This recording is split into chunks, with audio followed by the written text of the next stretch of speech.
Funeral fraud. Were we wrong? When my dad passed away, it broke my family. He was the anchor of our lives. To help my grieving mother with the crushing medical debt and funeral costs, our extended family and my dad's friends came together and raised $40,000. Because my older brother has always been the golden child, my mother blindly trusted him, giving him total control of the memorial bank account.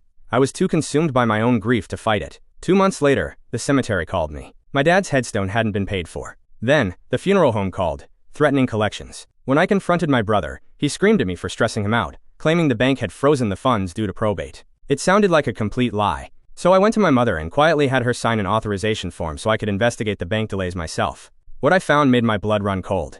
I downloaded the raw bank statements, loaded every single transaction into Tableau, and built a visual timeline of the money. While my mother was crying herself to sleep in an empty house, my brother was bleeding the account dry. The money meant for my father's grave had funded a down payment on a luxury car, designer clothes, and a weekend getaway. He had stolen $28,000 from a dead man. I didn't scream. I didn't send an angry text. I waited for Sunday, when the aunts, uncles, and friends who donated that money gathered at our house for a memorial dinner. I stood up, connected my laptop to the living room TV, and said I wanted to show them exactly how their generosity was honoring my dad. I hit play, but instead of a slideshow of memories, I projected the financial dashboard. I put his bank withdrawals side by side on the screen, with the exact timestamps of his social media posts, bragging about his new lifestyle. The room went dead silent. My brother went completely pale, trying to stammer out an excuse, but you cannot argue with hard data. My uncle, who had donated $5,000, walked over to him and quietly told him to hand over his car keys and leave. I handed the financial evidence straight to a lawyer. My brother was legally forced to forfeit his entire share of the estate to repay the fund,